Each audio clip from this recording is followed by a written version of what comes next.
Friends, study hack with Mahak channel में आप सभी का स्वागत है। आज का जो हमारा टॉपिक रहेगा वीडियो में वो होगा दिस पॉइंटर। अब नॉर्मली हमने पॉइंटर्स के बारे में पढ़ा है। पॉइंटर्स क्या होते हैं? पॉइंटर वेरिएबल एक ऐसे वेरिएबल होते हैं जो किसी दूसरे वेरिएबल के एड्रेस को कंटेन करते हैं और उन्हें पॉइंट आउट करते हैं, जिससे हम इजीली उस पॉइंटर तक या उस वेरिएबल तक पहुंच सकते हैं। हमें पता लग सकता है कि वो कौन से मेमोरी स्टोरेज सेल पर है। ठीक है, तो पॉइंटर का तो हम इसीलिए यूज करते हैं ताकि हम इजीली एक्सेस कर सके वेरिएबल को और किसी भी वेरिएबल का एड्रेस स्टोर कर सके। ठीक, लेकिन जो बात आती है दिस पॉइंटर की, तो ये दिस पॉइंटर क्या काम करता है?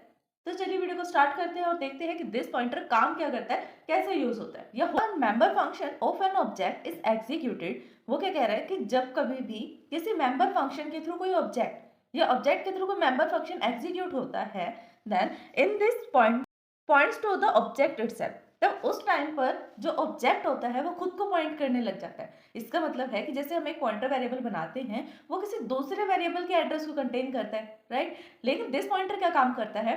वो उसी ऑब्जेक्ट को पॉइंट आउट करता है जिसके थ्रू वो पॉइंट आउट किया जा रहा है। ठीक है, मतलब जो उसको पॉइंट आउट करवा रहा है उसी से वो पॉइंट आउट करता है, मतलब खुद को पॉइंट आउट करता है, खुद के एड्रेस को स्टोर करके रखता है।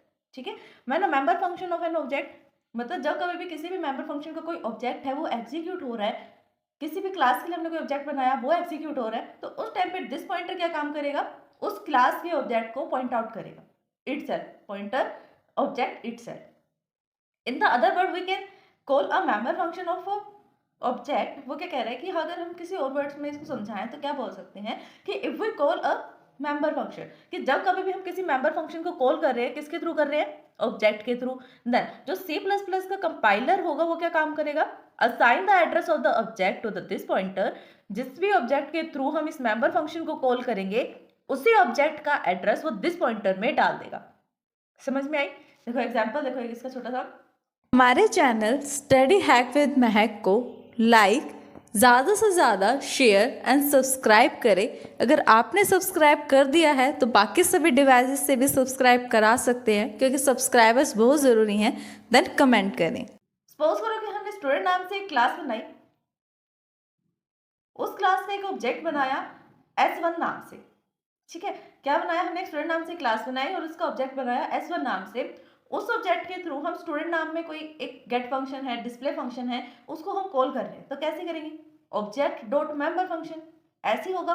देन ऑब्जेक्ट लिखेंगे, डॉट मेंबर फंक्शन कौन है यहाँ पर? गेट फंक्शन, समझ लो, गेट डेटा फंक्शन को हम कॉल कर रहे हैं। वो भी ऑब्जेक्ट है जिसके थ्रू हम मेंबर फंक्शन को कॉल कर रहे हैं, उसी का एड्रेस दिस पॉइंटर में स्टोर हो जाएगा। क्या हो जाएगा? उसी ऑब्जेक्ट का जो भी एड्रेस होगा वो दिस पॉइंटर में चला जाएगा और दिस पॉइंटर अब क्या करेगा? ऑब्जेक्ट को पॉइंट आउट करेगा जिसके थ्रू वो पॉइंटर बना है। ठीक है, देन द फंक्शन कॉल, तब फंक्शन क्या हो जाएगा? कॉल हो जाएगा। देन दस the member function of an object can find the address of the object. इसी कारण से क्या होगा? जो भी ऑब्जेक्ट का एड्रेस होगा वो पॉइंटर आसानी से ग्रैब कर लेगा, मतलब आसानी से स्टोर कर लेगा उस एड्रेस को और पॉइंट आउट भी इजिली कर लेगा। ठीक है, अब एग्जांपल देखो इसका क्या है। Hash include iostream dot h, ये आपको पता ही है, हम ये वाले हेडर फाइल को यूज करते हैं इनपुट आउटपुट के लिए, standard input output. Then conio dot h, ये किस लिए होता है? कंसोल इनपुट आउटपुट के लिए। देन यहाँ पर हमने क्लास कीवर्ड का यूज किया, इन्हें क्लास बना दी, किस नाम से? सैंपल नाम से। कौन से नाम से क्लास बनाई हमने? सैंपल नाम से। और यहाँ से क्लास की डेफिनेशन जो है, डिक्लेरेशन स्टार्ट हो जाती है। देन हमने एक डेटा मेंबर बनाया ए नाम से, और उस ए नाम का जो डेटा मेंबर है उसका डेटा टाइप क्या है?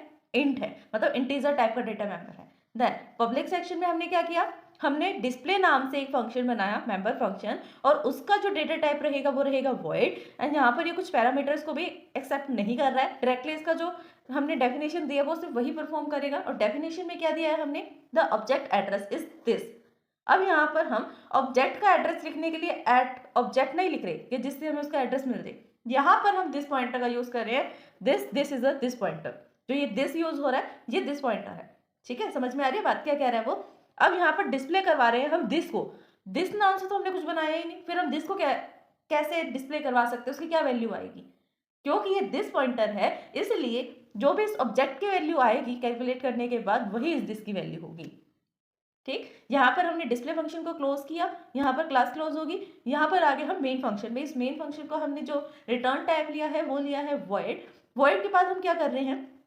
हम सैंपल क्लास का एक ऑब्जेक्ट बना रहे हैं ओबीजे। सैंपल क्लास का नाम है ओबीजे, ऑब्जेक्ट है। देन हमने क्या किया? CLCR फंक्शन का यूज़ किया क्लियर स्क्रीन के लिए। ये तो आप जितने भी न्यू एडिटर्स का यूज़ करोगे उसके अंदर आपको यूज़ करने की नीड नहीं पड़ेगी, बट जो पुराने हैं जैसे टर्बो सी हैं उसके अंदर आपको CLCR फंक्शन यूज़ करना पड़ता है ताकि क्लियर स्क्रीन हो जाए, फॉर्मेटिंग अच्छा लगे। देन नेक्स्ट लाइन में आपने क्या करा, ऑब्जेक्ट डॉट मेंबर फंक्शन किया। ऑब्जेक्ट कौन सा है, OBJ ऑब्जेक्ट है सैंपल क्लास का, और उसी क्लास का मेंबर फंक्शन कौन है, उसी क्लास का मेंबर फंक्शन है डिस्प्ले। ठीक है, तो ऑब्जेक्ट डॉट डिस्प्ले हम कर रहे हैं। इससे क्या होगा, जो डिस्प्ले फंक्शन है इस सैंपल क्लास का वो कॉल होगा। वो कॉल होगा तो वो किसकी वैल्यू को पास करवाएगा, वो दिस की वैल्यू को पास करवाएगा। अब ये दिस कहाँ से आएगा, वो इस ऑब्जेक्ट के एड्रेस को पॉइंट करेगा कि जहां कहीं भी मेमोरी में इस ऑब्जेक्ट ने अपना स्पेस ले रखा है वो स्पेस का जो एड्रेस है वो क्या है, वो किसके थ्रू प्रिंट होगा, दिस पॉइंटर के थ्रू। नेक्स्ट यहाँ पर गेट सीएस फंक्शन लगा दिया हमने और फंक्शन जो है वो क्लोज हो गया। वो क्या कह रहा है कि C++ कंपाइलर क्या काम करता है, address of the object to the this pointer assign कर देता है ऑब्जेक्ट के एड्रेस को दिस पॉइंटर में। जो भी ऑब्जेक्ट हम बनाएंगे इस क्लास का, उसका ऑब्जेक्ट का जो भी एड्रेस रहेगा वो दिस पॉइंटर के पास होता है। When ever the object member function is call, जब कभी भी इस ऑब्जेक्ट के थ्रू कोई भी मेंबर फंक्शन कॉल हो रहा है, जैसे यहाँ डिस्प्ले कॉल होता है, उस टाइम पे क्या होता है, वो उसकी वैल्यू को, उसकी जो भी डिस्प्ले वैल्यू होगी उसको कॉल कर देगा, उसके एड्रेस को डिस्प्ले करवा देगा। Therefore the access of the data member from the member inexplicitly uses the pointer, इसलिए वो बिना यूज करे पॉइंटर का फिर भी यूज कर पा रहे हैं। मतलब अलग से कोई पॉइंटर तो हमने डिक्लेयर डिफाइन नहीं किया ना, हम क्या कर रहे हैं, दिस पॉइंटर का यूज कर रहे हैं जो इम्प्लिसिटली बिल्ड है, इम्प्लिसिटली हम उसका यूज कर रहे हैं सिर्फ एक दिस कीवर्ड लगाकर।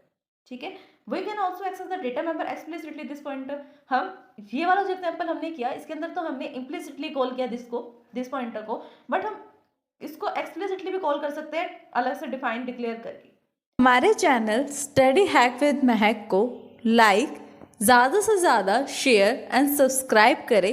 अगर आपने सब्सक्राइब कर दिया है तो बाकी सभी डिवाइसेस से भी सब्सक्राइब करा सकते हैं, क्योंकि सब्सक्राइबर्स बहुत ज़रूरी हैं। देन कमेंट करें। देखो, एक सिंपल सा पॉइंटर में और एक दिस पॉइंटर में क्या डिफरेंस रहता है। एक सिंपल पॉइंटर क्या काम करेगा, सपोज करो कि एक सिंपल पॉइंटर है p, ठीक है, p एक पॉइंटर है, वो क्या कर रहा है, वेरिएबल है a नाम से, तो p a के एड्रेस को पॉइंट करेगा। ठीक है, पॉइंटर एक सिंपल वेरिएबल के एड्रेस को पॉइंट आउट करता है, और जो दिस पॉइंटर होता है, दिस पॉइंटर एक ऑब्जेक्ट को पॉइंट आउट करता है, उसके एड्रेस को स्टोर करता है। समझ में आया, सिंपल पॉइंटर वेरिएबल पे काम करता है और दिस पॉइंटर ऑब्जेक्ट पे काम करता है। यही डिफरेंस आप लिख सकते हो। अगर डिफरेंस आ भी जाता है बाय चांस 2 to 3 मार्क्स में, उसमें आप ये राइट कर सकते हो। तो स्टूडेंट्स, यही था हमारा आज का टॉपिक दिस पॉइंटर। अगर इस वीडियो को समझने में आपको कोई भी डाउट आता है देन आप हमें कमेंट कर सकते हैं। अगर आपको हमारी वीडियोस पसंद आती है देन लाइक शेयर सब्सक्राइब करना ना भूलें। Thanks for watching my video.